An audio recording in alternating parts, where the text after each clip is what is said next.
everyone, Maury Curtis Dunbar here with Painted Studios.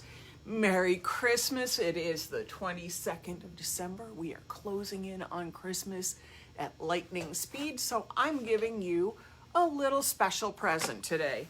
I am demonstrating for you Faux Effects' newest product, Wall Silk.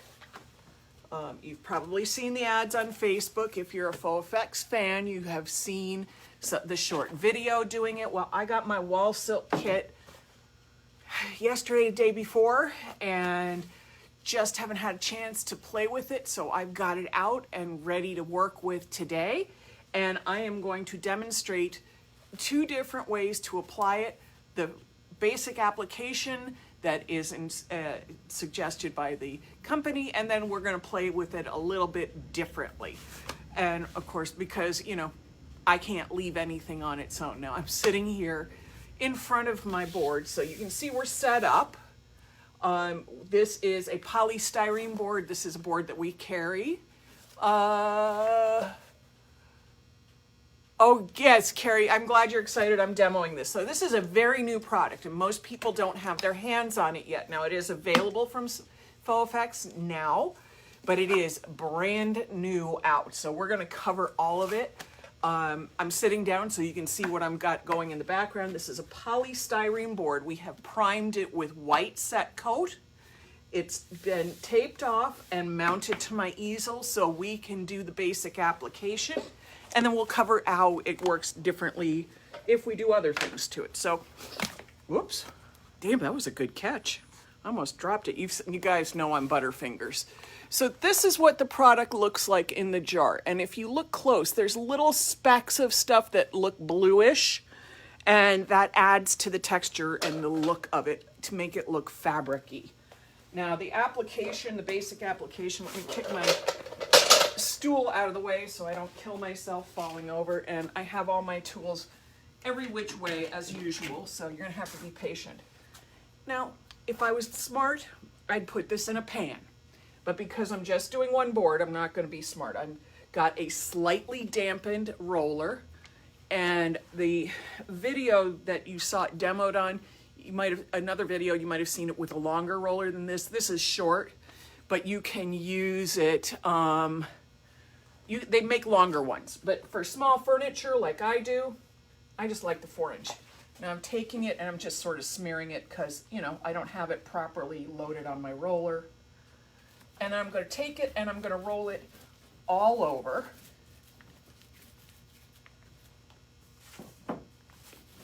And it's it's like a very thick paint or a very soft plaster. Thank you guys. I was impressed with that too. Usually I'm not that quick. You should have been all over my suede shoes right now. Yeah, I got suede shoes on in the studio, and that in itself is begging for me to dump something on them. Just had a little chunk of stuff that came off my roller. So I'm rolling this in all directions to spread it out, because I want it even. And if I've got thin spots, I take my roller, and this is a trick that I learned the hard way because I was doing it by mistake. But if I push it instead of roll it, I can just sort of shove my material around. And then I can kind of distribute it a little more evenly. Now, it doesn't matter if you roll it like this, or you roll it in all kinds of other directions, or whatever you do with it, because there's another pass to go with this. So it's on, it's thick. I'm gonna try to zoom in a little. Sorry, my glasses are falling down my nose. It doesn't want to let me zoom in, so I'm gonna just bring the camera in a little closer, and then maybe it'll let me. There we go. So you can see it's got that kind of thick, stucco-y texture, but you can see the little dots in it. And that's really cool to begin with. Let's zoom back out. All right, so that's the texture. It's like thick paint, thin plaster. And then you have these tools, and they come in two sizes. This is for big walls. This is for small projects. You can see the difference in the two sizes. We're going to work with the big one the first time. It's very lightweight. Faux Effects manufactures them. I mean, literally, I'm dropping them. You just heard it hit the floor. Doesn't make a lot of noise.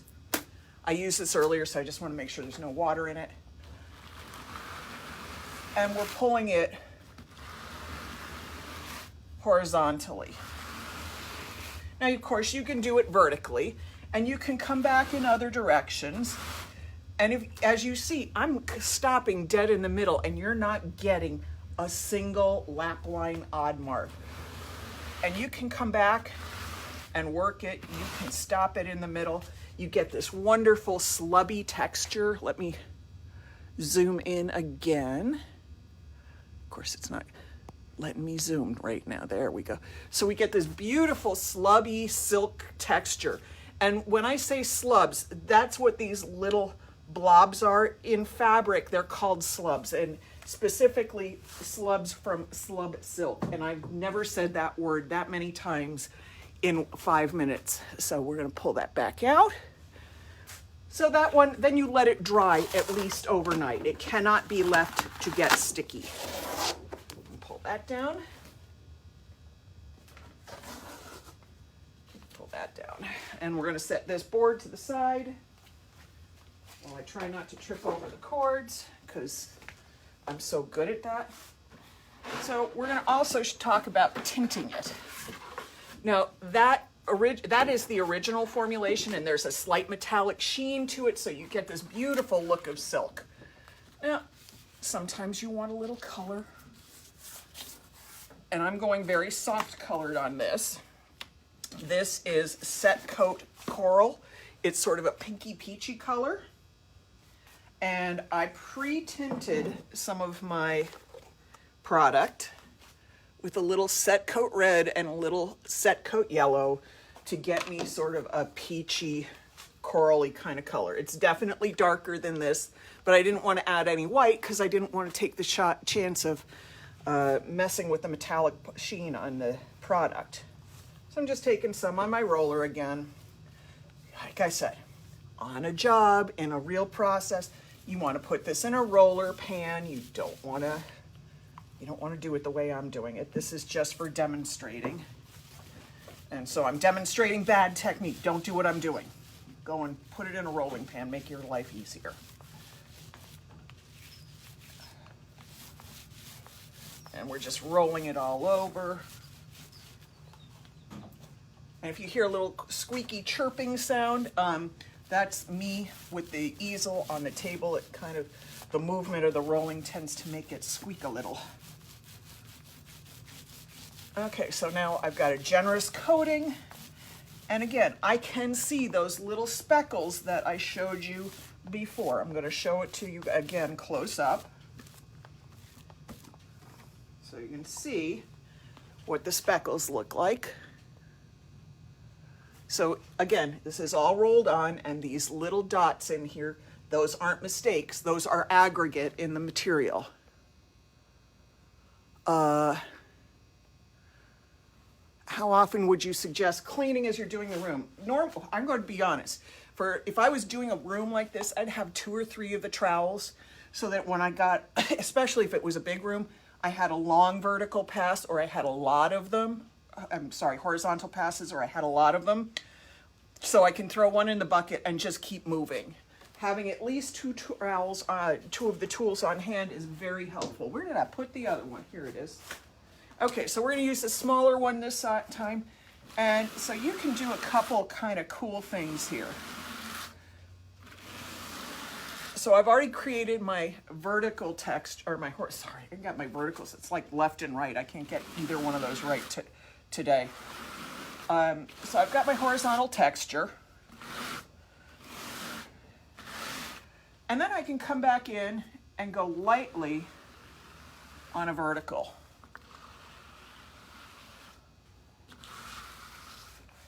And I can work this. This has some open time, so I'm not, stuck looking at it, because I can do these textures, and I don't always get, and I'm going to zoom in a little bit. This tool, it looks like AstroTurf, so I'm not going to get perfectly woven lines the way I might with, say, if I was using a wallpaper brush. But this gives some killer texture too.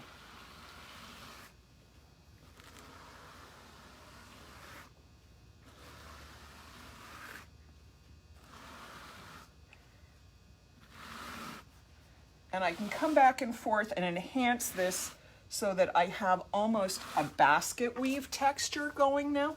But the one other thing I can do is, if I'm not crazy about all my texture, I can come in with a trowel and just very lightly knock down some of this.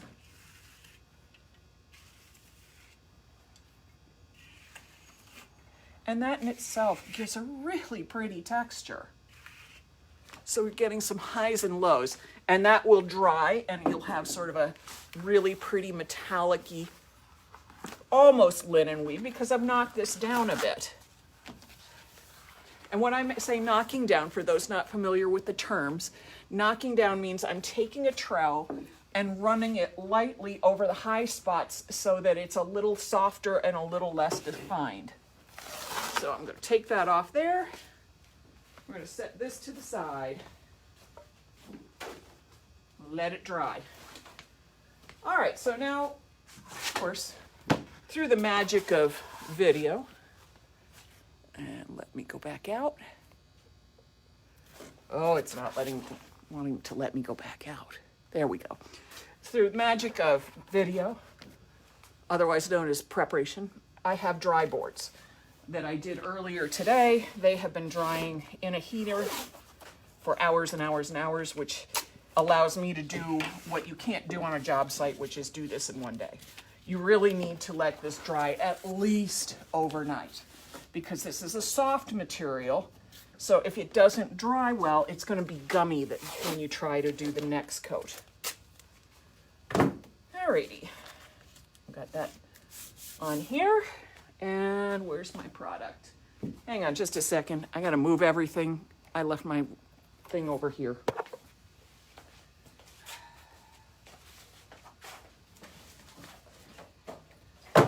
I did prepare.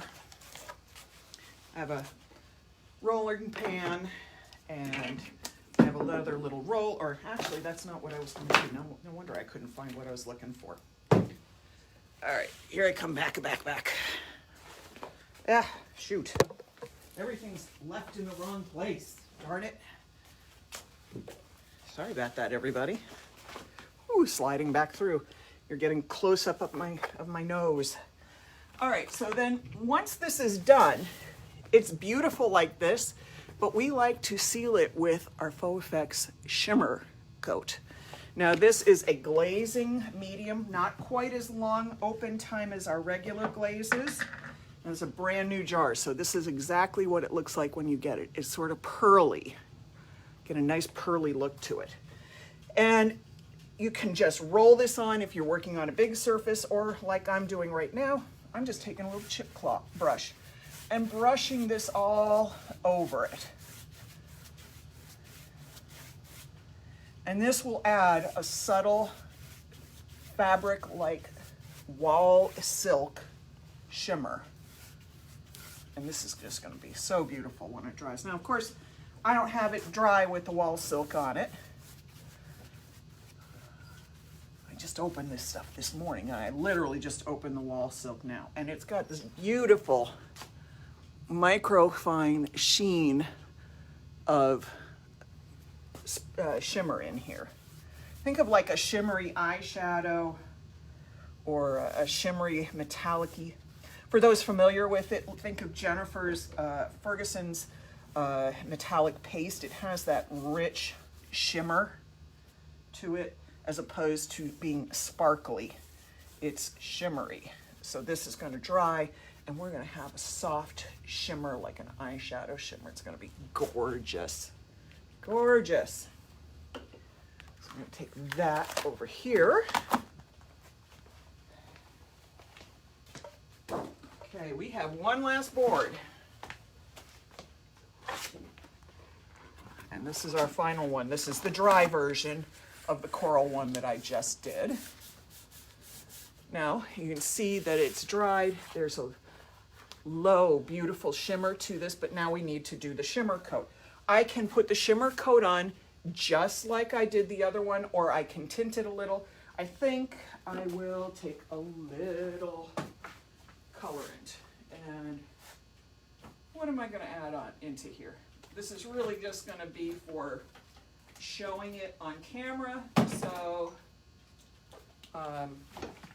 I just want you all to be able to see it more than anything else. I'm just grabbing a bottle of colorant. Let's put a little glaze of the shimmer coat in here. And this shimmer coat dries nice and hard on here, so you get an excellent, excellent top coat and sealant on this as well. No, do not consider this a final top coat on a piece of furniture. It's not strong enough for that. It's a top coat on a wall finish. If you need something for furniture, if you use this on a piece of furniture, you definitely want to seal it over with another top coat. So I'm just putting a couple of drops of red colorant. This is actually faux color French red, which is going to be very pinky once I've mixed it. I just put a couple drops in there. And again, this is more so you can see it other than I wanted a pink wall. I've done a lot of pink walls. I have a client who I've done tons and tons of pink stuff for, but that's not who I'm designing. This is more of a visual thing. These were something I could get so that you could see what it looked like. All right, so I'm going to brush on this shimmer coat. And this one I'm going in both directions because that's how I brushed it.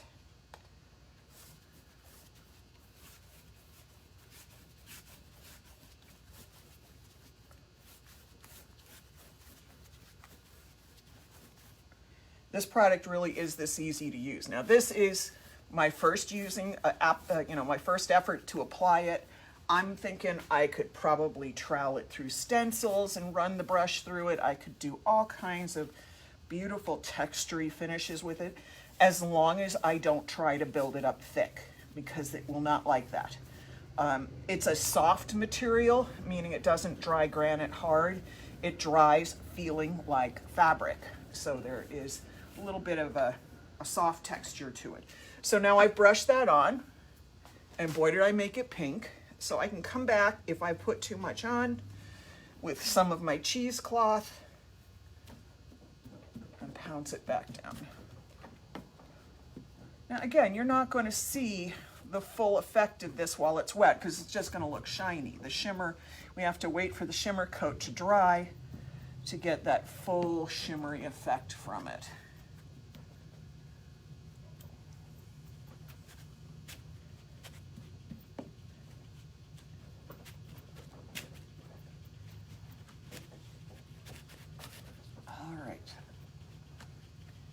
Now clearly I missed down here, I got a bald spot. And then we're gonna let these dry, and by tomorrow I will post the pictures of them close up completed. Find a place to drop this. Okay, so let me come back over here. Let's chat. Okay, everybody, come down here with me. All right. Yes, Desiree, the product we're using is our shimmer, our new Faux Effects Wall Silk and Faux Effects Shimmer Coat. So this is the Wall Silk.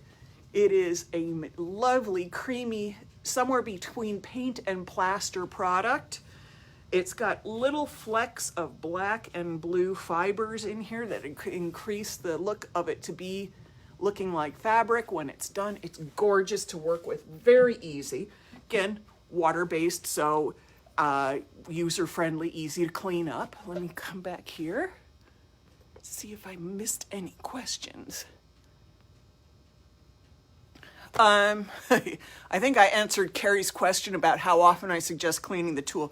Really, on a job site or on a piece of furniture, having more than one of those around is helpful.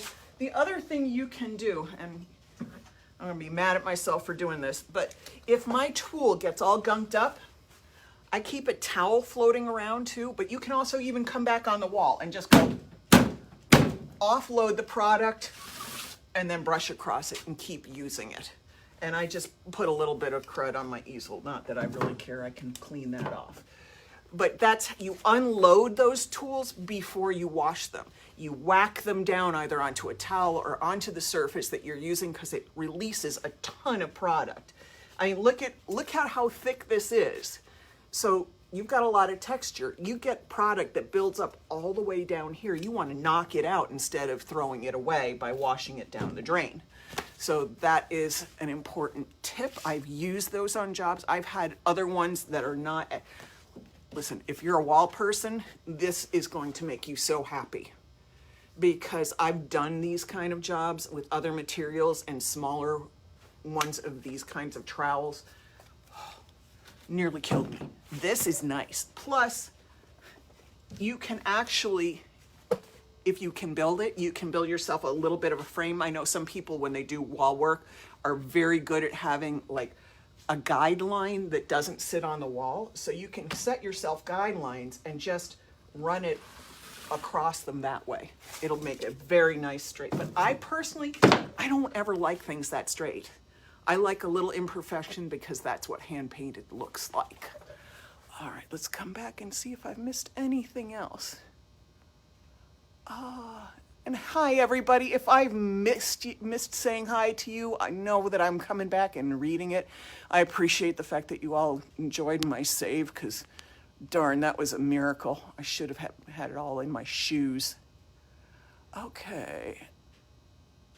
I think, yes, I would suggest this for furniture, Kathleen. What I will tell you is, though, it doesn't go on the top of a piece of furniture if you're going to use like a dresser top or a tabletop or something like that. It's kind of spongy feeling once it cures. It's designed to mimic fabric, but for cabinet insets, for the panels on the sides of tables, the sides of dressers, drawer fronts, this would be gorgeous because it will mimic having your furniture wrapped in silk, but it will dry harder and be more durable. And with the proper top coat, absolutely cleanable. So that is my answer to that question. I think that answers everything. Now, at the moment, I do not have this product in stock. However, I have an affiliate link that I will post in this video to connect you directly to Faux Effects, so you can order directly from them, because they will then set you up with the size trowel that you want, etc. You work with them directly, and I'm just sort of the middle person supporting this right now. And of course, you can always come to me with tech questions. Now, eventually, I'm going to have some of this in stock. It's just so new right now, you need to order it through my affiliate link for Faux Effects, because I don't have any on the shelves. It hasn't been out long enough for me to do that for you. I just got my sample of it 2 days ago, so clearly I haven't had a chance to put it on my shelves, unlike all of this other stuff behind me. All right. Don't hesitate to reach out if you have any questions. This is a stunning product. It does not show up as beautifully on camera because I don't have the pro lighting that the videos that Faux Effects did, but I guarantee you, when I photograph them tomorrow and you see them and you look at them with the video, you're gonna be going, oh my God, that's so pretty. It really is just gorgeous. All right, everybody, have a wonderful, wonderful Wednesday, it's Tuesday. Holy, I just don't even know what day of the week it is. Have a wonderful evening. I'm gonna go hop off here, clean up, and go home because I have Christmas presents to wrap, and if I don't do them, there's gonna be some very disappointed people in my family. Excuse me, I just swallowed wrong. All right, so far in the last week, I have dropped a Christmas ornament cookie shape down, face down. I almost dumped the wall silk on my feet. I have knocked over 2 quarts of foil adhesive. So let's see what else I can catch on camera this week. Don't miss me, because God knows I'm always doing something really accidentally funny. All right, everybody, have a great day. I'll talk to you tomorrow. Bye-bye.